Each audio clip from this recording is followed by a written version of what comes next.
Hoje é um dia especial também, no outro sentido. É o dia do Diácono Batista. Segundo domingo de novembro. Bom, nós não temos aqui o chamado corpo diaconal na igreja, como as maioria das igrejas têm. Porque entendemos que o diácono significa serviço, né? E todo mundo tem que estar disposto a servir, né? Então todos são diáconos. É o dia de todos nós, então. Certo? É o dia de todos nós que estamos aqui para servir uns aos outros, servir ao Senhor sobretudo, mas está a serviço do Senhor. Nós vamos celebrar a ceia memorial daqui a pouco, mais uma vez, como nós temos feito repetidas vezes, e hoje vai ser mais um desses dias onde estaremos observando essa ordenança de Jesus, que diz com toda a clareza, fazei isso em memória de mim. Então essa é uma ordem. E nós temos que observar essa ordem de Jesus. O escritor, e já, creio eu, já falecido, John Stott, ele vai, digamos assim, muito direto a esse ponto a respeito disso, quando ele diz assim: a ceia do Senhor não foi uma declaração levemente sentimental do tipo, não esqueçam de mim. Mas vai muito além disso. Antes disso, uma ordem expressa que o Senhor deixou. Fazei isso em memória de mim. Então, uma série de coisas. Eu tenho trazido algumas reflexões aqui nesses dias em que celebramos a ceia. E achei por bem trazer algumas opiniões de outros colegas a respeito desse assunto, para nossa apreciação e, quem sabe, para nós entendermos um pouco melhor a razão de ser da ceia memorial, bem como celebrar e reafirmar, cada vez que celebramos a ceia memorial, lembrar daquilo que Cristo fez e daquilo que aconteceu depois. Ou seja, ele foi sepultado, mas não ficou na sepultura. Então, de nada valeria a sua morte na cruz se ele tivesse permanecido na sepultura. Então, a complementação da missão de Jesus aqui na terra foi exatamente essa, a vitória sobre a morte. O túmulo não o reteve, ele não ficou naquela sepultura. Então, nesse sentido, eu queria trazer aqui algumas questões assim, o que não devo esquecer ao celebrar a ceia memorial. O que eu não devo esquecer. E nisso, justamente, então, como eu disse, eu recorro ao pensamento de alguns colegas tentando responder essa pergunta: o que não devo esquecer ao celebrar a ceia memorial? Um deles chama-se Cláudio Marra, da Igreja Presbiteriana Santo Amaro, em São Paulo. Traz algumas considerações do que não devo esquecer. A primeira delas é: não esqueça que esse memorial foi instituído por Jesus e não é uma mera tradição eclesiástica. Não é algo que a igreja inventou em algum momento da história dela. Não, foi instituído por Jesus. Começando, portanto, dessa questão. Segundo, não esqueça que essa ordenança foi dada aos seus discípulos que estavam com ele reunidos naquele momento. Não um tipo de open house, que ele chama open house, ou seja, porta aberta, casa aberta, onde qualquer um que passasse pela rua tivesse acesso a esse local. Não, é um grupo restrito dos discípulos que estão com Jesus, que participam, ou seja, só os que creem nele devem participar desse momento. E é nesse sentido que Paulo vai dizer que todo aquele que participar, que não discernir o corpo do Senhor, ou seja, não tem parte com o Senhor, nunca teve uma experiência com Cristo, talvez gostou de um movimento, eu quero também participar, e daí? Não é para esse não. Se não tem uma experiência com Cristo, genuína, de conversão, não tem Ou seja, aí Paulo também no mesmo texto, o contexto, ele vai acrescentar: come e bebe para a sua própria condenação. Porque não tem sentido para quem não é de Cristo. Ceia memorial é para quem é de Cristo, para quem é da sua igreja. Então, não é nesse sentido, como ele diz aqui, um open house, só os que creem nele que devem participar. Terceiro, não esqueça que a ceia é sinônimo de comunhão. Muito importante isso. Ceia é sinônimo de comunhão. Os discípulos a celebram juntos, naquele momento. Não é um lanchinho solitário que alguém esteja tomando, digamos assim, como se fosse um crente no monastério. Não, é comunhão, junto com os demais, corpo de Cristo. Quarto lugar, não esqueça que Jesus a instituiu para os discípulos, com os discípulos, quando esses estavam em contrição. Naquele momento de reflexão profunda que eles estão vivendo aqui. Então, cada um que participar deve fazer o que também Paulo outra vez recomenda, que eles façam autoexame. Examine-se, pois, cada um, e assim coma e beba. Autoexame é necessário, só então participe da ceia, que continua comendo o pão, que continua sendo pão. E bebendo do cálice, nós usamos o suco de uva que nós usamos, que continua sendo suco de uva. Eles são representativos. O pão representa o corpo de Cristo que é partido, o suco representa o seu sangue que é derramado. Mas tanto o pão continua sendo pão, como o suco continua sendo suco. Quinto lugar, não esqueça que ao participar da ceia, anunciamos a morte de Cristo até que Ele venha. Outra vez Paulo ensina isso. Nós participamos da ceia e quando participamos estamos mostrando a quem quer que seja, dando esse testemunho de que Cristo morreu. E vamos fazer isso até que Ele venha buscar a sua igreja. Sexto, não esqueça que a ceia memorial é uma comemoração, não uma repetição única da única oferenda que Jesus fez por si mesmo na cruz, de uma vez por todas. É uma comemoração. É esse memorial. Sétimo, não esqueça de fazer isso em memória dele. É isso que ele diz. Fazei isso todas as vezes que comerdes, que beberdes, em memória de mim. Jamais devemos esquecer isso. Ceia não pode ser um simples ritual religioso. Se passar a ser um simples ritual religioso, não vai passar de religiosidade, que é condenado de ponta a ponta nas Sagradas Escrituras. Nós temos uma razão para celebrar a ceia, e não pode se tornar apenas porque dizem que é bom. Ah, que eu gosto. Não, nem dizem que é bom, nem porque eu gosto, mas porque é uma ordem deixada por Jesus.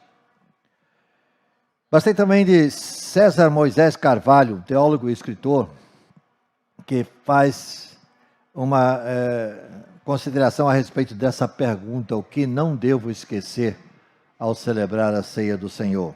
Essa cena que é apresentada dos evangelhos sinóticos, né? Mateus, Marcos e Lucas. João não faz referência, mas os três fazem.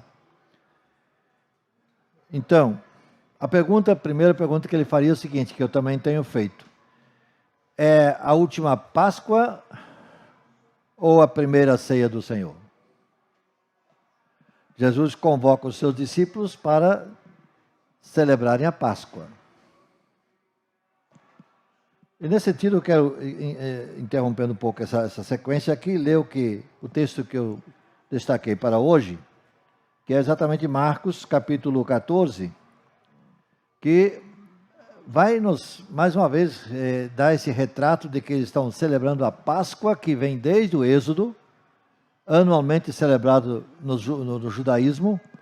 Jesus certamente celebrava essa Páscoa nos anos anteriores com os seus discípulos, porque os discípulos perguntam a ele: onde, mestre, onde vamos celebrar a Páscoa esse ano?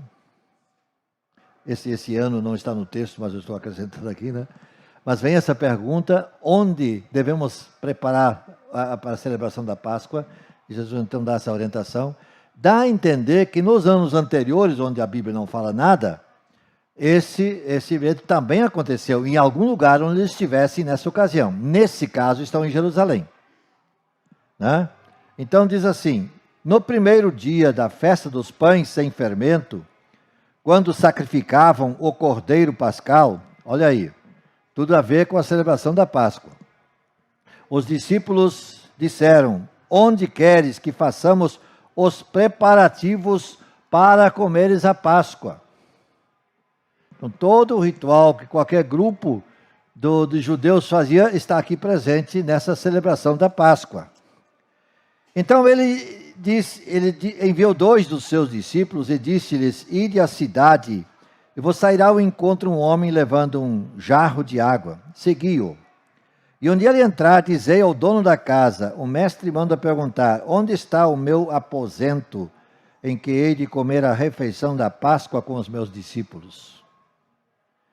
E ele vos mostrará uma grande sala mobiliada e pronta na parte de cima da casa. Fazei ali os preparativos para nós.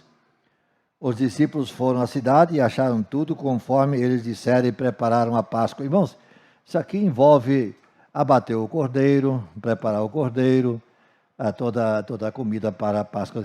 Tudo isso aí tem a ver com esse preparativo. É isso que está nas entrelinhas, quando os discípulos perguntam, onde queres que façamos os preparativos para comeres a Páscoa? Então, se você quiser saber como é que era, basta fazer uma pesquisa, como é que celebravam a Páscoa, ou até os judeus ortodoxos até hoje fazem. Como que funciona isso? É isso que está nas entrelinhas aqui. Os discípulos partiram e fizeram conforme Jesus disse. Ao anoitecer, não está dito que horas foi que eles fizeram a pergunta, mas ao anoitecer, Jesus chega com os 12. E quando estavam comendo, sentados à mesa, Jesus disse, em verdade vos digo que um de vós que come comigo me trairá. Então eles começaram a entristecer-se e a dizer um ao outro, um após o outro, sei que não sou eu. Ele lhes respondeu, é um dos 12, aquele que come comigo no prato.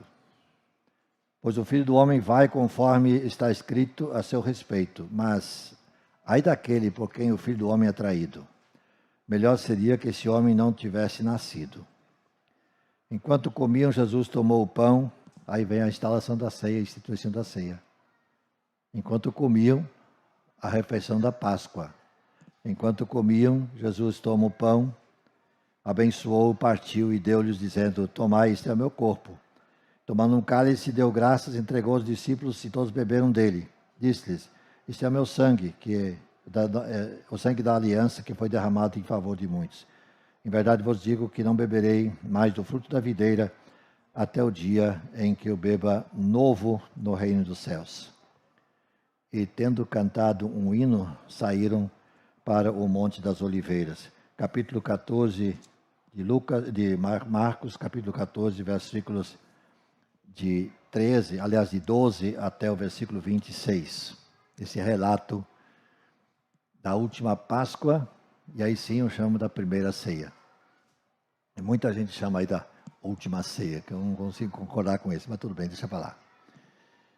Então, a maioria dos comentários editoriais das Bíblias mais modernas e mais recentes informa ser ambas as coisas, a última Páscoa e a primeira ceia, conforme nós já acabamos de dizer, né?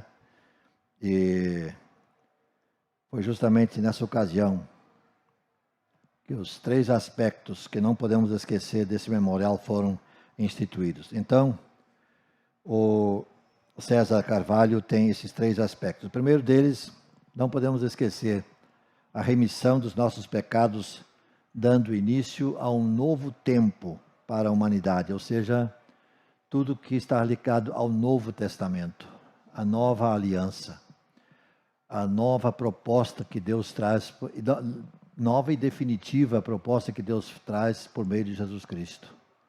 Está ligado a esse momento É isso que nós celebramos ao celebrarmos a ceia memorial. Esse novo começo na história.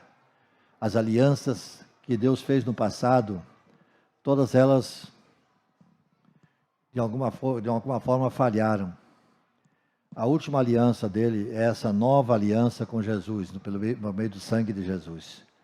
Então, quando nós celebramos a ceia memorial, isso tem que estar presente em nossa mente, em nossa memória. Cristo veio para trazer vida eterna, definitiva, para todo aquele que nele crê. O Novo Testamento, nova aliança, tem a ver com isso. E nós somos o povo da nova aliança, dando sequência ao projeto de Deus para o povo de Israel. Que esse povo fosse testemunha para todas as nações. E é o que nós estamos sendo como igreja nos dias de hoje, testemunhando as nações. Segundo a promessa escatológica, Jesus disse que só participará desse ato novamente quando retornar. Só hei de beber de novo, no reino do meu Pai. O dia que está para acontecer. Então, é uma promessa escatológica. E a terceira, a tarefa principal, principal da igreja, anunciar o sacrifício do Senhor. Anunciar a salvação por meio de Jesus Cristo, até que Ele volte. Trata-se de um memorial que nos liga verticalmente com Deus, mas que nos liga horizontalmente com o ser humano ao nosso redor. Olha o símbolo da cruz aqui. Ligação com Deus, é a ligação com o ser humano, nosso semelhante. Temos isso presente nessa comemoração. A dádiva, a promessa, a missão, que nós não podemos esquecer ao celebrarmos da mesa do Senhor, a ceia memorial. E ainda Alderi Souza de Matos, professor da Universidade Mackenzie, diz que não podemos esquecer, em primeiro lugar, é a realidade que tornou necessário o sacrifício do Senhor. O nosso pecado. Às vezes, quando a gente fala assim, o pecado da humanidade, é muito fácil pensar nos outros, mas foi o nosso pecado. O meu pecado, o seu pecado que levou Jesus àquela cruz. Jamais podemos esquecer esse fato. O nosso pecado levou Jesus a ser crucificado. Sem a morte de Cristo, nenhum de nós teria salvação. Então não posso esquecer desse fato ao participar desse memorial que vai me lembrar do que Cristo fez. Em segundo lugar, devemos lembrar a justiça e a graça do Pai que, sem minimizar o pecado, Ele proveu aí a redenção, o perdão, a reconciliação naquela cruz. Por meio daquele que ali derramou seu sangue. Em terceiro lugar e último, é necessário ter em mente que na ceia memorial, nós nutrimos nossa comunhão com o Salvador e experimentamos a força santificadora da sua presença em nossas vidas. Paulo, na sua carta que ele escreve, se não me engano, aos Colossenses, ele vai dizer isso, que nisso se mostra o mistério de Deus, que é Cristo em vós, a esperança da glória. Temos dito isso e repetido aqui muitas vezes. A Bíblia que o povo aí fora lê é a minha vida e a sua vida. Se eu não posso refletir a imagem de Cristo em mim aí fora, o mundo aí fora não vai ler a Bíblia. Então, é necessário que nós tenhamos, digamos, cada vez mais estamos alimentando dessa verdade, e que essa realidade em nossa vida seja tão visível, tão patente, que qualquer pessoa que olhar vai perceber que há diferença, algo há de diferença em nós. Então, ao participar da mesa memorial, da ceia memorial, tenho que lembrar disso. Eu sou testemunha de que Cristo morreu por mim naquela cruz, para quem quer que seja, quem quer que eu encontrar pelo caminho. Que se eu não tiver essa verdade em mim, se eu não tiver essa certeza de que assim eu participo da mesa do Senhor, então eu estarei, como diz Paulo, comendo e bebendo para a própria condenação. Que não tem parte, não discernindo o corpo do Senhor, come e bebe para a sua própria condenação. E que Deus nos livre de fazer isso. Deus nos livre de participarmos da mesa do Senhor dessa forma. Esse momento não é apenas um momento porque a igreja costuma fazer isso uma vez por mês. Tem igrejas que fazem todos os domingos, tem outras igrejas que fazem 2 vezes por ano. Tem as outras que fazem lá, sei lá, de vez em quando. Nós temos feito, de preferência, uma vez por mês. Mas não é esse momento que repete uma vez por mês aqui na Igreja Batista Pérola. Não é isso. Mas qual é o simbolismo, o significado desse momento para mim? Porque se ele nada representa, então para que eu estou aqui? Se ele não representa essas questões que acabamos de colocar aqui, que eu não posso esquecer, não posso esquecer dessas coisas quando eu vou participar da mesa do Senhor. E, sobretudo, essa parte final que eu te coloquei aqui, que é essa revelação da glória, Cristo em nós, né? Cristo em vós, a esperança da glória, que diz Paulo que ele escreve lá, salvo engano, aos Colossenses. Esse é o mistério, diz Paulo. Esse é o grande mistério. Os judeus estavam perplexos. Como é que a igreja está recebendo todo tipo de gente? Povo de Deus somos nós, descendentes de Abraão. Que história é essa de gregos, troianos, não sei o que, escravos e não sei o que, participando da igreja? Paulo diz, esse é o mistério de Deus. Esse é o grande mistério que os judeus não estão entendendo. Mas é isso que Deus está fazendo. Povo, de todo povo, raça e nação, vem gente para participar da mesa do Senhor. Se não fosse isso, nenhum de nós estaria hoje participando da mesa do Senhor aqui. Porque eu acho que não tem nenhum judeu aqui. Todos são de outras raças e de outros lugares. Não da descendência de Abraão. Então, esse é o mistério, diz Paulo. Cristo em vós, esperança da glória. Então eu tenho que poder mostrar isso para quem quer que seja. Para que na minha vida, na minha celebração, o nome do Senhor seja glorificado e eu seja fortalecido na minha fé. E o reino de Deus cresça. Cresça apesar da minha pequenez, da minha imperfeição, das minhas muitas falhas. Mas apesar disso, Deus possa me usar para promover o reino de Deus.